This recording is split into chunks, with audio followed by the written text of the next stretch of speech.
Hello guys, स्वागत है आप सबका आपके अपने यूट्यूब चैनल एवीएस एजुकेशन पर एजुकेशन मैटर्स। तो आज फिर पेश हैं आप सबके सामने एक नई वीडियो के साथ, एक नए टॉपिक के साथ। तो लेट्स गेट स्टार्ट करने से पहले बता दूं, अगर आपने अपने चैनल को अब तक सब्सक्राइब नहीं किया है तो प्लीज़ सब्सक्राइब कर दें।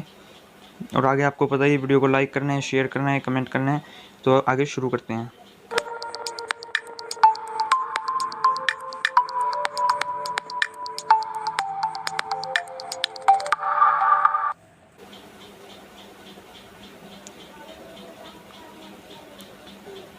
जैसा आप सब लोग स्क्रीन पर देख ही सकते हैं, आज हम फिजिक्स में डिवाइसेस की कड़ी को ही आगे बढ़ाते हुए एक नई डिवाइस के साथ हाजिर हैं। और उस डिवाइस का नाम है साइक्लोट्रॉन। साइक्लोट्रॉन के बारे में आप सब में से कुछ एक स्टूडेंट्स ने सुना ही होगा साइक्लोट्रॉन का। अगर नहीं भी पता तो आज आपको इस वीडियो देखने के बाद पता लग जाएगा। साइक्लोट्रॉन एक बहुत ही अमेजिंग डिवाइस है। ये वाली जो फोटो है, फर्स्ट जब शुरू में साइंटिस्ट ने इन्वेंट किया था साइक्लोट्रॉन को, जो इनके इन्वेंटर है ये साथ में खड़े हैं, ये उनके साथी हैं। ये वाली फ़ोटो आप देख सकते हैं। 37 इंच का जो साइक्लोट्रॉन है लॉरेंस हॉल में है, बर्कले कैलिफोर्निया में। कैलिफोर्निया के अंदर जो लॉरेंस हॉल है, लॉरेंस कौन है? लॉरेंस ये साइंटिस्ट है जिन्होंने इन्वेंट किया था। उनके नाम के ऊपर कैलिफोर्निया के अंदर जो है हॉल बनाया गया। वहाँ पे जो एक स्मारक के रूप में आप देख सकते हैं 37 इंच का साइक्लोट्रॉन है, वो वहाँ पे रखा गया है। आगे चलते हैं, पता करते हैं साइक्लोट्रॉन है क्या, इतना यूज़फुल क्यों है और इतना इंटरेस्टिंग भी क्यों है।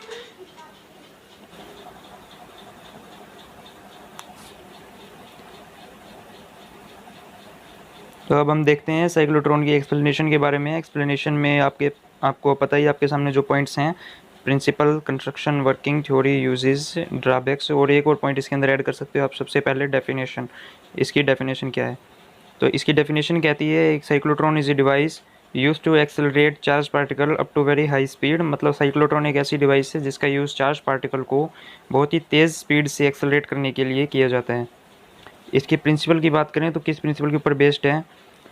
इसका प्रिंसिपल कहता है कि जब एक charge particle high frequency electric field और परपेंडिकुलर मैग्नेटिक फील्ड में रखा जाता है तो बहुत ही तेज़ स्पीड से वो एक्सेलरेट हो जाता है। उसके ऊपर फोर्स लगता है, ई और बी दोनों के दोनों उसके ऊपर एक फोर्स लगाते हैं, जिसकी वजह से उसको एक्सेलरेशन मिलता है। और उस एक्सेलरेशन के कारण वो हाई स्पीड गेन कर लेता है। और हाई स्पीड गेन करते हुए जो वो पाथ कवर करता है वो होता है स्पाइरल। जैसे यहाँ पे देखा गया है, स्पाइरल बीम पाथ जो है वो गेन कर लेता है। यही इसका प्रिंसिपल है। कंस्ट्रक्शन की बात करें तो कौन कौन से पार्ट से मिलकर ये बना होता है? कंस्ट्रक्शन में देखें तो सबसे पहले इसके अंदर हैं दो मैग्नेट्स होते हैं, सर्कुलर मैग्नेट्स। ये नॉर्थ लिख सकते हैं या साउथ लिख सकते हैं, या जैसे भी डायरेक्शन के अनुसार हम देख सकते हैं। इलेक्ट्रोमैग्नेट्स का इसके अंदर यूज़ किया जाता है। जितने डिवाइसेस हैं ज़्यादातर में इलेक्ट्रोमैग्नेट्स का ही यूज़ करते हैं, क्योंकि नेचुरल मैग्नेट से ज़्यादा मैग्नेटिज्म प्रोवाइड करते हैं। दूसरा जो पार्ट है इसके अंदर, सेमी सर्कुलर कैविटीज़ हैं, या इनको आसान भाषा में डीज भी कहते हैं। एक डी होता तो डी कहते, ये दो हैं इसलिए इनको डीज। दो जो है सेमी सर्कुलर कैविटीज़ का यूज़ करते हैं, उसके बीच में चार्ज पार्टिकल को रखा जाता है। एक इसमें टारगेट का यूज़ होता है, और जो एग्जिट बीम, इसको आप लेवल वाल डायग्राम में दिखा सकते हो, वैसे जरूरत है नहीं। और एक इसके अंदर हाई फ्रिक्वेंसी ओसिलेटर का यूज़ करते हैं। तो कौन कौन से मेन पार्ट है? सबसे पहला है मैग्नेट, उसके बाद है डीज, उसके बाद है ओसिलेटर। जो तीन है, मेन रूप से तीन पार्ट इसके अंदर यूज़ होते हैं। आगे चलते हैं इसकी वर्किंग पर, ये काम कैसे करता है।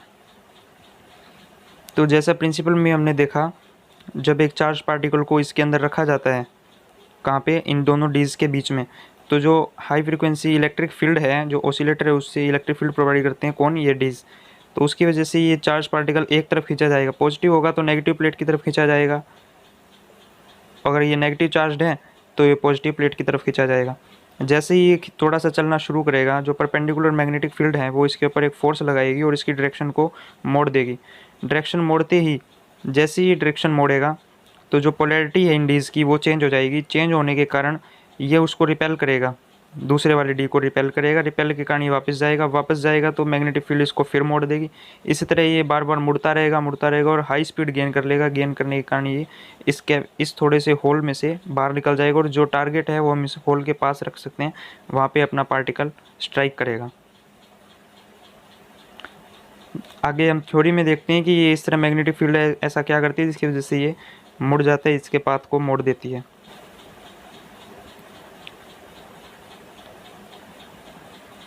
जो मैग्नेटिक फील्ड है बी, वो इसके ऊपर एक फोर्स लगाती है, और वो फोर्स कैसे किस इक्वेशन से दिया जाता है, क्यू वी क्रॉस बी। ये फोर्स कौन लगाता है, मैग्नेटिक फील्ड लगाती है। किस पे लगाती है, एक चार्ज पार्टिकल लगाती है जिसका चार्ज क्यू है। अगर वो पार्टिकल न्यूट्रल है तो उस पर मैग्नेटिक फील्ड कोई भी फोर्स नहीं लगाएगी। v क्रॉस बी से हम इसकी डायरेक्शन निकाल सकते हैं। v वेलोसिटी की डायरेक्शन है। जैसे हम शुरू में देख रहे थे, मान लो चार्ज पार्टिकल जो यहाँ पे इस डॉट पे है वो प्लस चार्ज है, और इस जो d है d1 वो नेगेटिव चार्ज है। तो जो पॉजिटिव चार्ज नेगेटिव चार्ज को अट्रैक्ट करता है, इसलिए इसकी डायरेक्शन ये हो जाएगी। Let's say it is this direction. ये डायरेक्शन आ गई। नॉर्थ से साउथ ऊपर देख सकते हैं मैग्नेटिक फील्ड की डायरेक्शन ये है। तो v क्रॉस b अगर हम निकालें, जो रिजल्टेंट इनका होगा वो जाएगा स्क्रीन, फ़ोन की स्क्रीन के अंदर। ये कैसे निकाली, इसको भी देखते हैं। जो क्रॉस प्रोडक्ट है वो आप जानते हो, एक वेक्टर दूसरे वेक्टर के परपेंडिकुलर हो तभी हम उसका क्रॉस ले सकते हैं, और जो रिजल्टेंट होगा वो दोनों वेक्टर के परपेंडिकुलर आएगा। अब जो रिजल्टेंट है वो इस तरफ भी परपेंडिकुलर है और इसके पीछे भी परपेंडिकुलर ही है। तो बस मेन अपने को ये देखना है कि वो इस तरफ वाला परपेंडिकुलर होगा या इस तरफ वाला। वो हम राइट हैंड पाम रूल से आराम से देख सकते हैं, यानी ये जो हथेली का रूल है उससे देख सकते हैं। हमें करना क्या है, ये हमारी हथेली है मान लो, ठीक है। तो जो पहला वेक्टर है उसकी डायरेक्शन में अपने को हमारा जो है हाथ रखना है, यानी कि जो ये पहला वेक्टर है इसकी डायरेक्शन में है हमारा हाथ। जो दूसरा वेक्टर है उसकी डायरेक्शन में हमको हमारा हाथ मोड़ लेना है। जैसे मुट्ठी बंद करते हैं वैसे मोड़ लेना है, अंगूठे को सीधा रखना है ऊपर ही, हाथ को ऐसे मोड़ लेना है। और जब उस टाइम जो रिजल्टेंट होगा वो हमारे अंगूठे के द्वारा देखा जाएगा। जैसा हमने अभी देखा, अगर पॉजिटिव चार्ज है नेगेटिव चार्ज है, दोबारा देख लेते हैं, पॉजिटिव और नेगेटिव। इस डायरेक्शन में जो है वेलोसिटी है चार्ज पार्टिकल की, इस डायरेक्शन में मैग्नेटिक फील्ड है। तो जैसे हम देखें, हाथ हमारा जाएगा बाएं से दाएं की तरफ डायग्राम की तरफ, और मुड़ेगा कहाँ, नीचे की तरफ। तो जैसे अंगूठे को हम देखते हैं तो वो फ़ोन की स्क्रीन के अंदर जाता है। तो इससे हम रिजल्टेंट पता लगा सकते हैं कि चार्ज पार्टिकल किस तरफ मुड़ेगा। इस फोटो के अंदर भी, डायग्राम में भी देख सकते हो आप, जब ये शुरू में d1 की तरफ जाता है तो फिर ऊपर की तरफ मोड़ लेता है, जैसा हमने डायरेक्शन से भी देखा।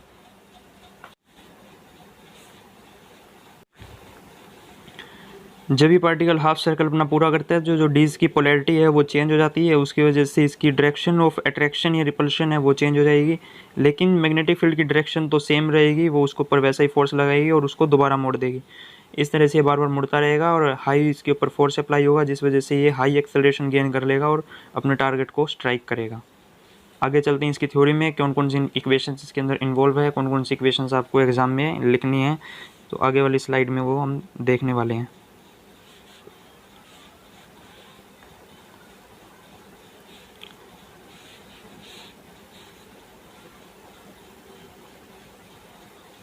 थोड़ा जूम कर लेते हैं इसको। थ्योरी में देखें तो सबसे पहले कंसिडरेशन होता है, हम कंसिडर करते हैं बी मैग्नेटिक फील्ड है, क्यू चार्ज पार्टिकल है, वी वेलोसिटी ऑफ पार्टिकल है, आर जो है radius of curvature, radius of circular path, यानी जो पाथ गेन करेगा उसकी है किसी टाइम टी पर, और एम है वो मास है चार्ज पार्टिकल का।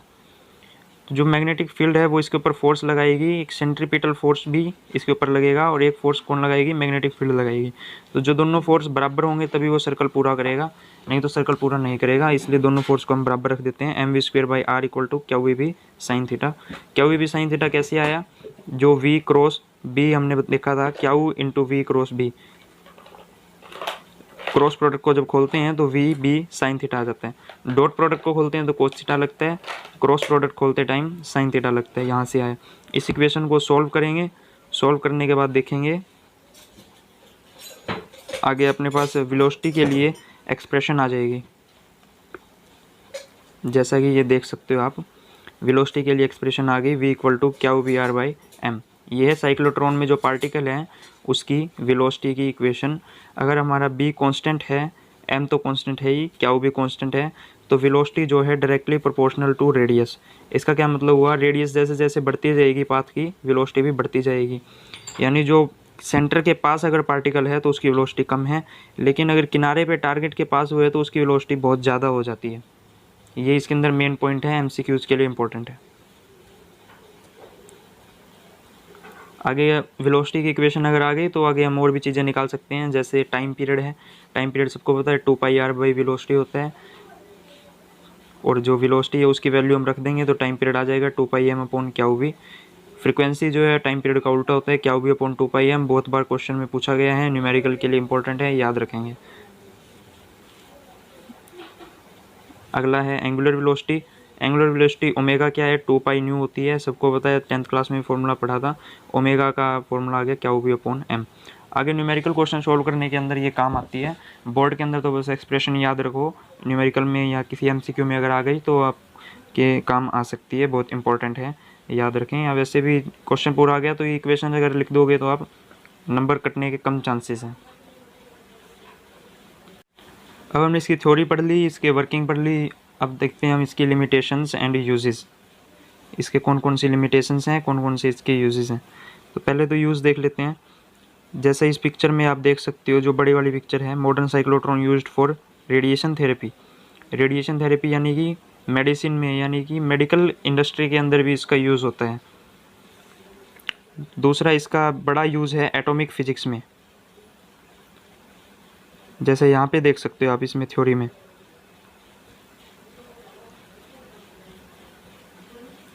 इन study of neutron structure and in curing many diseases. ये तो दो ही यूज़ है इसके, मेन रूप से भी ये दो ही यूज़ हैं। इसी को न्यूट्रॉन स्ट्रक्चर है, इसी को आप बढ़ा के कह सकते हो एटॉमिक फिजिक्स में इसका यूज़ किया जाता है, न्यूक्लियर केमिस्ट्री में इसका यूज़ किया जाता है, कैंसर थेरेपी में।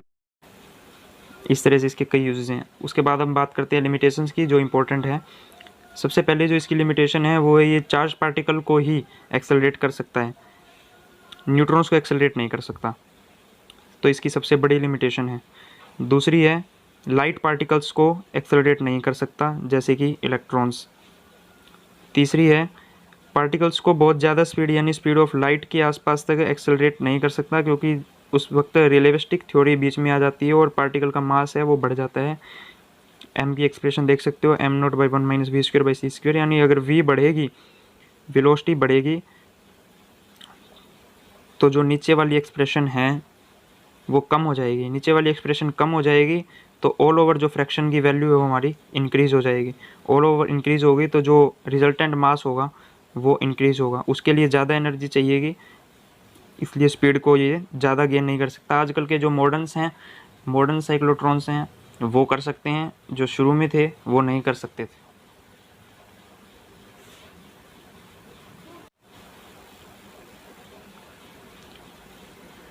तो आज की वीडियो में इतना ही। वीडियो पसंद आई हो तो चैनल को प्लीज़ सब्सक्राइब कर दें, बहुत मेहनत लगती है ऐसे वीडियो बनाने में। लाइक बटन को हिट कर दें, वीडियो को शेयर कर दें। Bye bye.